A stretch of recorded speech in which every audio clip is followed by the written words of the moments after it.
The Civil War, of course, resulted in 4 million slaves being freed, but they were free in name only.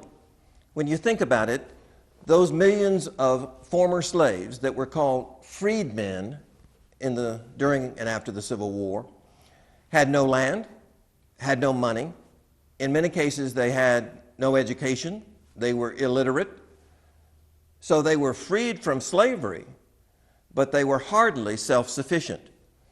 And in those years, immediately after they were freed during or after the Civil War, the federal government stepped in and created the first national social service agency.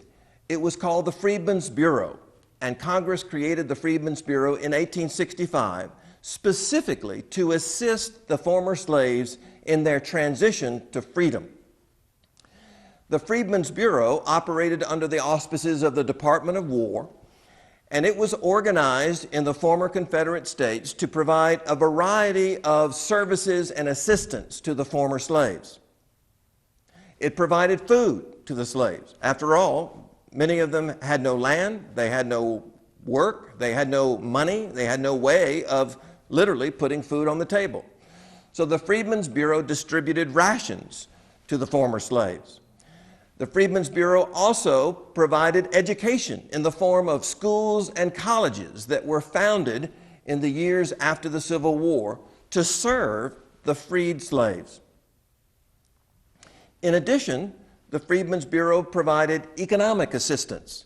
Freedmen's Bureau agents served as facilitators for contracts between plantation owners, that is, white planters and white farm owners, that now had lost their slave labor during the Civil War and still needed someone to plant and harvest the fields, the crops.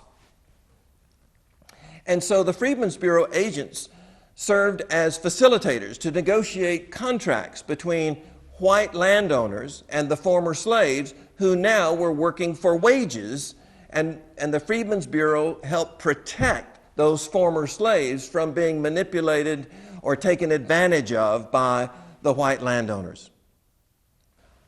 All of these services greatly facilitated the very difficult transition from slavery to freedom for millions of black Southerners.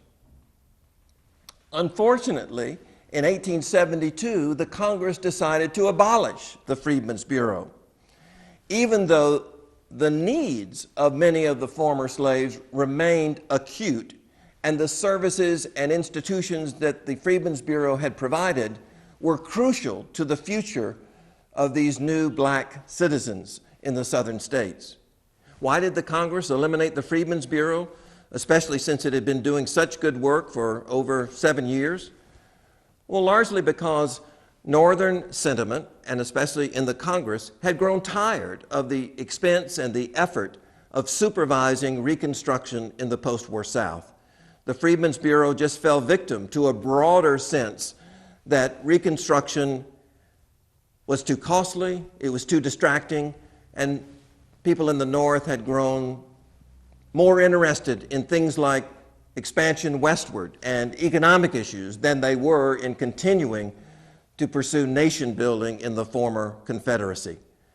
So the Freedmen's Bureau, for all of its success, for all of its significance, it died too early, and it fell victim to the broader issues that led to the demise of Reconstruction.